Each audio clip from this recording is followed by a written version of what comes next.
सियासत में कभी कोई खत्म नहीं होता, फिनिक्स की राख की तरह होते हैं जिंदा। आज हम बात करेंगे सियासत की, सियासत में नेताओं के काम करने के तरीके की। अभी मैंने बात कही फिनिक्स की, अब आप सोच रहे होंगे कि फिनिक्स है क्या। सियासत में ज्यादातर नेताओं की तासीर ही होती है धरती पकड़। आप इनके कैरियर के खात्मे की बात करेंगे और ये फिनिक्स पक्षी की तरह दोबारा अपनी राख से जिंदा हो जाएंगे। जब जब आप इनके साइड लाइन किए जाने या खराब फॉर्म की बात करेंगे, ये जबरदस्त इनिंग खेल जाएंगे। मेरा पानी उतरता देख, मेरा पानी उतरता देख, मेरे किनारे पर घर मत बसा लेना, मैं समुंदर हूँ, मैं समंदर हूँ, लौट कर वापस आऊंगा। अगर आप शॉर्ट्स देख रहे हैं तो नीचे दिए गए लिंक को क्लिक करें, हमारी डिटेल्ड वीडियो को जरूर देखें। नमस्कार, आप देख रहे हैं न्यूज कॉल 24। देश दुनिया की हर छोटी बड़ी खबर सीधे आपके स्क्रीन पर। न्यूज कॉल 24 के खास प्रोग्राम ओपिनियन भारत में आपका स्वागत है। बात समझनी है तो पूरी सुननी होगी। नई सोच और नए नजरिए को लेकर मैं हूं आपके साथ सुशील गिरीश। वीडियो में आखिरी तक बने रहिए। आज हम बात कर रहे हैं सियासत की और नेताओं की। सियासत में ज्यादातर नेताओं की तासीर ही ऐसी होती है धरती पकड़।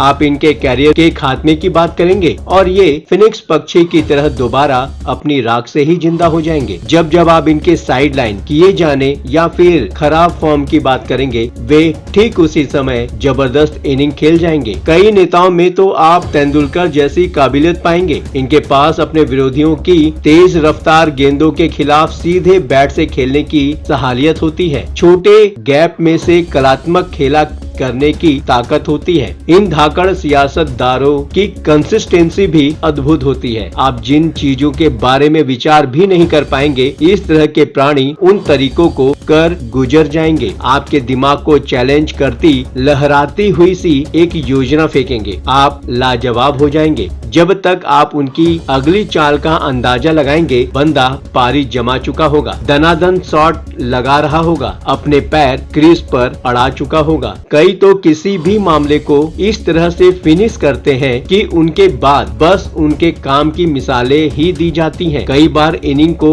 जमाने से लेकर अकेले दम पर पूरी पार्टी या सरकारी पारी ढो देने की काबिलियत अलग रखते हैं। कई तो आसक्ति और विरक्ति का भी समान भाव रखते हैं। जब लोग दाद दे रहे होंगे, वंस मोर का शोर चल रहा होगा, वो बंदा आगे की जमावट करने के लिए चल दिया होगा। इस तरह की शख्सियतों के दिमागी तर्कस में कई तीर भरे हुए होते हैं। वक्त वक्त पर वे इन तीरों का मुजाहिरा भी करते रहते हैं। तीर चलने से लेकर उड़ते तीरों को पहचानने तक बस कमाल करते हैं। इन नेताओं का व्यक्तित्व ही अलग होता है। कहने का सलीका, रहने का तरीका, चलन का मादा, सब कुछ इनमें कूट कूट कर भरा होता है। वक्तृत्व कला के धनी, शब्दों का चयन तो ऐसा जो बोला जाते ही सीधे आपके दिल में कहीं गहरे उतर जाए। मैं असल बात कर रहा हूँ कि सियासतदा कभी राजनीति में खत्म नहीं होते। बार बार अलग तरीके से खुद को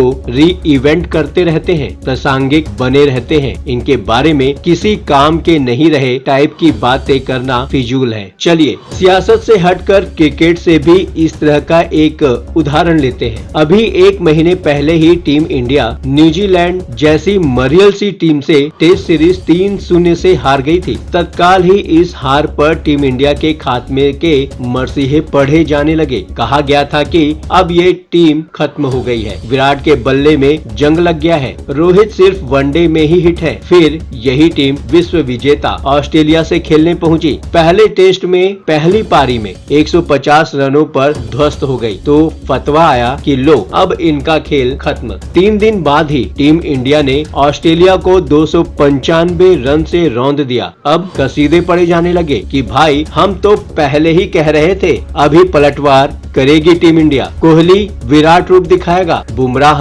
बमचक मचाएगा, जायसवाल तो यशस्वी है, लंबी रेस का घोड़ा है, पंत तो लंगर डाल देगा, राहुल तो बॉल फाड़ देगा। लबोलुबाब यह कि खेल में किसी भी टीम को खत्म मान लेने की भविष्यवाणी कर देना बहुत बड़ी गलती होती है। किसी भी दिन कोई भी टीम पलटवार कर सकती है, जलवा दिखा सकती है। चलिए मैदान से परे मूल बात पर आते हैं कि किसी भी सियासतदा को कभी खत्म नहीं माना जा सकता है। जब जब जब विशेषज्ञ किसी के खात्मे का ऐलान करते हैं, कुछ ही दिनों के बाद वो मुकद्दर का सिकंदर बना दिखाई देता है। फिनिक्स की तरह अपनी राख से खड़ा हो जाता है। बार बार अपनी राख से जिंदा होने की इस कला को ही ज्ञानी जन बाजीगरी कहते हैं। सियासत में इस बाजीगरी की अपनी अलग ही तासीर है। इसके आगे विशेषज्ञता या भविष्यवाणियां नहीं चलती। खैर, बात आगे बढ़ाए इससे पहले पलटकर शुरुआती शेर पर आ जाते हैं, जो मैंने कहा था, मेरा पानी उतरता देख मेरे किनारे पर घर मत बसा लेना, मैं समंदर हूँ, लौटकर वापस आऊंगा। महाराष्ट्र विधानसभा में एक बार देवेंद्र फडणवीस ने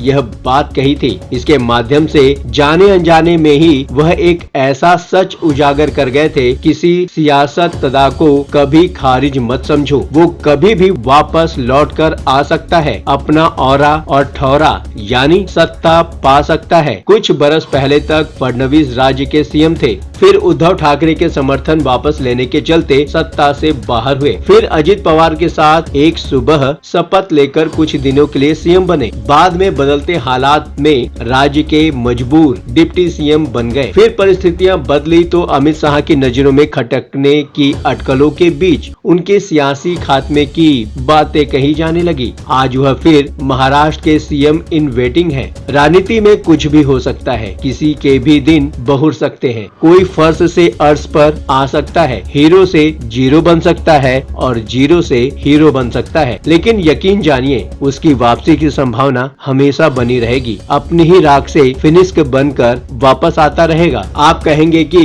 गुरु कहाँ आपने सियासत के बीच पक्षी घुसेड़ दिया, तो सुनिए, इस ग्रीक मिथकीय पर जिस पक्षी का मैं नाम ले रहा हूँ वह ग्रीक का है। यह ग्रीक में मिथकीय पक्षी के बारे में मशहूर है कि जब कभी ये मरता है तो खुद जल उठता है, इसके बाद अपनी ही राख से दोबारा जिंदा होता है। अभी पिछले साल की ही बात है, मध्य प्रदेश के सीएम शिवराज सिंह एक सभा में कह रहे थे कि कांग्रेस उनके श्राद्ध की बात कर रही है, लेकिन वह फिनिक्स पक्षी हैं, लोगों के लिए जीते हैं, लोगों की सेवा करने के लिए बार बार अपनी राख से जन्म लेंगे। उनके साथ भी क्या हुआ? लगभग 20 साल तक वह राज्य के सीएम रहे, फिर एकाएक पिछले चुनाव में उन्हें दरकिनार कर दिया गया, उन्हें हाशिए पर डाल दिया गया। यहाँ तक कहा गया कि जीतने पर देखेंगे कि सीएम किसे बनना है। फिर राज्य में भाजपा को बम्पर जीत हासिल हुई, लेकिन सीएम बना एक अनजान सा चेहरा, मोहन यादव। यहाँ भी शिवराज की सियासी पारी के खात्मे की बात शुरू हो गई। मंत्रियों की नियुक्ति में उनकी नहीं सुनी गई। लोकसभा की तीसरी सूची में बमुश्किल उनका नाम शामिल दिखा। राज्य का सबसे ताकतवर नेता असहाय सा दिखाई देने लगा। फिर आता है लोकसभा का परिणाम। वहाँ जहाँ वह देश में तीसरे नंबर पर सबसे ज्यादा मतों से जीतने का रिकॉर्ड बना देते हैं, हालात बदलते हैं। भाजपा अपने दम पर सरकार नहीं बना पाती, उन्हें केंद्र में कृषि मंत्री का पद दिया जाता है, झारखंड में चुनाव प्रभारी बना दिया जाता है। आज उनके भाजपा के राष्ट्रीय अध्यक्ष बनने की अटकलें चल रही है। बस 6 से 8 महीनों के भीतर उनके लिए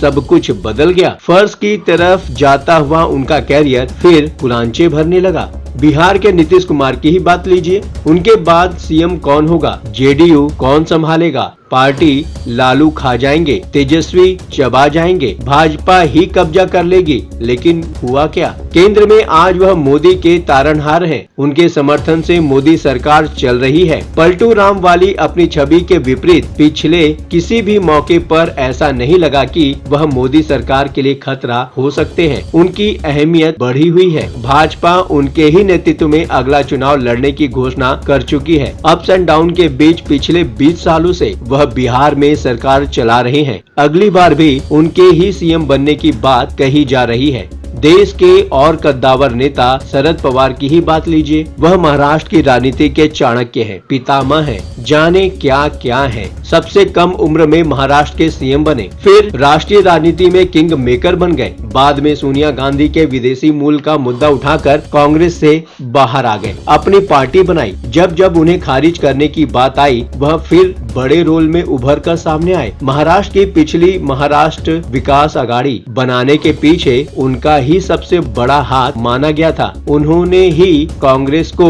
उद्धव ठाकरे को सीएम बनाने के लिए तैयार किया। एक बार फिर राज्य में किंग मेकर के रोल में दिखे। फिलहाल भतीजे के विद्रोह से जूझ रहे हैं। पार्टी को अजित पवार के कब्जे से निकालने की कोशिश में जुटे हैं। 84 साल के हो चुके हैं, सियासत में जमे हैं। कब उनका जलवा जलाल हो जाए कहा नहीं जा सकता। मोदी सरकार के एक और दोस्त चंद्रबाबू नायडू की सियासी कहानी भी रोलर कोस्टर राइड की तरह है। आंध्र प्रदेश के सबसे लोकप्रिय अभिनेता रहे एनटी रामाराव के दामाद नायडू ने उन्हीं से विद्रोह करके सरकार पर कब्जा किया था। फिर लंबे समय तक आंध्र प्रदेश पर शासन किया। नायडू ने मोदी से पहले वाजपेयी सरकार को भी समर्थन दिया था। उनके एक इशारे पर सरकार इधर से उधर होती थी। तब कहा जाता था कि सरकारें आंध्र भवन से चलती थी। फिर एंट्री होती है आंध्र प्रदेश के एक और लोकप्रिय मुख्यमंत्री वाईएसआर रेड्डी के बेटे जगन मोहन रेड्डी की, जिन्होंने पूरे राज्य का दौरा कर 2019 में बम्पर जीत हासिल की। 13 साल से ज्यादा समय तक राज्य के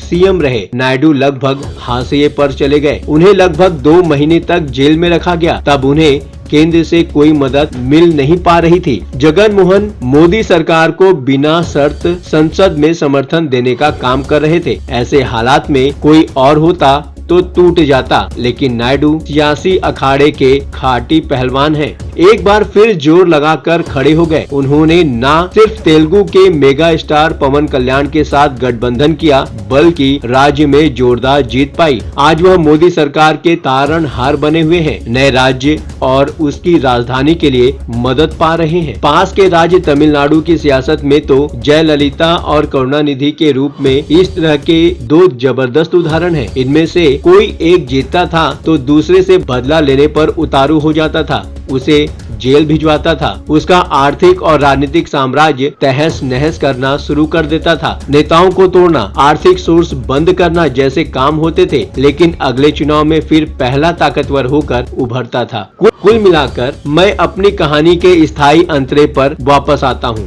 यानी राजनीति में कभी कोई स्थायी तौर पर कोई खत्म नहीं माना जा सकता है। हाँ, उतार चढ़ाव लगे रहते हैं। तो अगली बार जब किसी भी सियासतदान की पारी को खत्म मानने का विचार आपके दिमाग में आए ना, तो बस जरा धरती पकड़ नेताओं की पिछली इनिंग को याद भर कर लीजिएगा। आपके कॉन्सेप्ट क्लियर हो जाएंगे, और नहीं हो पाए तो इस वीडियो को दोबारा सुन लीजिएगा। न्यूज कॉल 24 आपको हर खबर के पीछे के असली मायने क्या है या फिर क्या हो सकते हैं बताने का प्रयास करता है। आप भी अपने विचार को कमेंट के माध्यम से देश और समाज के समक्ष रख सकते हैं। ये प्लेटफॉर्म है जनता का, आपका, आपकी आवाज उठाने का। अब आपकी बात नहीं रहेगी अनसुनी। आपकी सलाह, आपके विचार हमारे लिए मायने रखते हैं। खुलकर अपनी बातें रखें। आज के लिए बस इतना ही। लगातार खबरों के लिए बने रहिए न्यूज कॉल 24 के साथ।